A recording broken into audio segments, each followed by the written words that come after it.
All right, let's jump right in.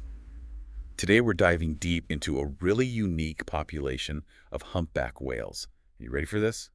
They live in the Arabian Sea. The Arabian Sea, yeah. Now, you probably think of humpbacks and you're thinking migration, right? Yeah. They're those incredible long-distance travelers. Yeah. But these whales, well, they're a little different. Yeah. They've kind of broken the mold. They don't migrate. And get this, there's only about 82 of them left in the entire world. Yeah, that's really, really low. So we need to talk about them. What makes them so special?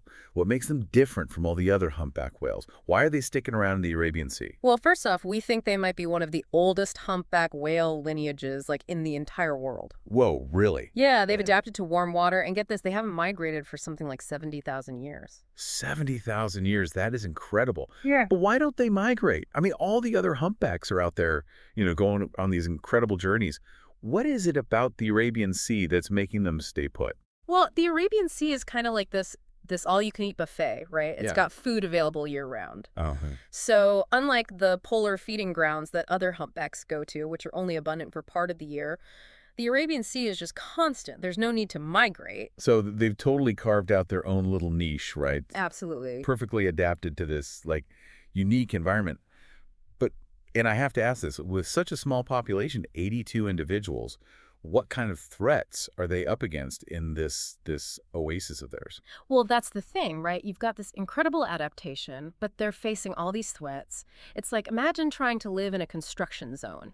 It's noisy, there's traffic speeding everywhere, you could get hit at any moment, and the food that you rely on is contaminated with garbage. Okay, yeah, no, I get it. I get that analogy. It's a pretty grim picture, right? So break it down for us. What are these threats? Okay, so one of the biggest is getting entangled in fishing gear. Oh, yeah. Especially these things called gill nets, which are these walls of mesh that they can get trapped in and drown. Oh, wow. Then there are the ships. I mean, the Arabian Sea has tons of busy shipping lanes and collisions with these massive vessels. Yeah. That's a real danger for these whales. And then, of course, you've got habitat degradation, you've got pollution. All of that impacts their food sources, their health. And then there's noise. Noise. Yeah. How does that affect the whales? I mean, isn't the ocean already kind of noisy? You're right, it is noisy, but for these whales, sound is everything. Oh, interesting. They use it to communicate with each other, they use it to navigate, they use it to find mates, Right. even to maintain their social bonds.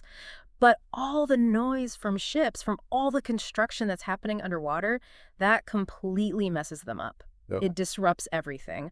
Imagine trying to have conversation in a room that was just constant noise. Yeah. Or imagine trying to find your way around in a place where it's just like noise blasting from every direction. Yeah, it would be disorienting.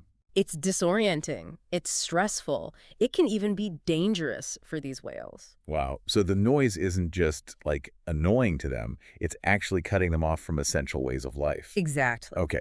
So we've got all these threats and we've only got 82 of these whales left. Yeah. Every whale counts, right? So let's shift gears a bit. What are the efforts being made to help them? Is there hope for the future of these incredible Arabian Sea humpbacks? Oh, absolutely. There's definitely hope. And a big part of that is this amazing group called the Arabian Sea Whale Network. It's a network of researchers, conservationists from all around the Arabian Sea. So you've got Oman, you've got India, Pakistan, even Iran, all working together to protect these whales. So it's a huge collaboration. Absolutely. What kind of things are they doing? Well, they're tackling this from all angles. They're doing research. They're trying to understand these whales better, their behavior, how the threats are impacting them. They're working to create more protected areas within the Arabian Sea. Safe havens. Exactly. Safe havens.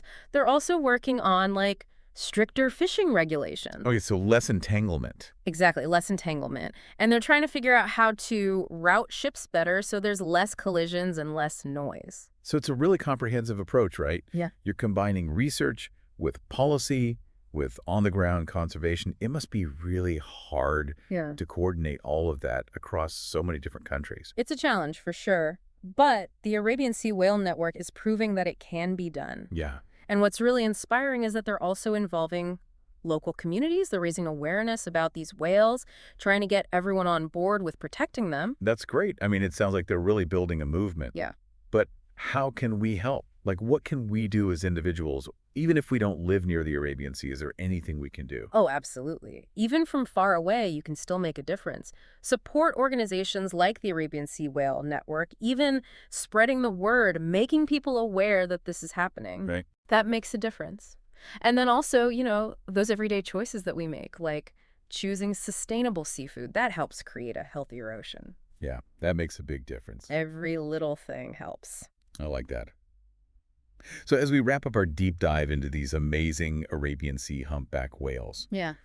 I think the big question for all of us to consider is, how do we make sure that human activities and nature can actually coexist? Yeah. Like, how do we build a future where these whales and all these other vulnerable species have a chance to survive and thrive? Yeah, that's the ultimate question, right? And I think we all need to be thinking about that. We need to understand that everything is connected. And if we make choices that reflect that, we can start to, tip the scales, move things in the right direction towards a more harmonious future. A future where those whales can sing their songs and, live their lives. A Exactly. future worth fighting for, Yeah, right? absolutely. All right. Well, thank you for joining us on this deep dive.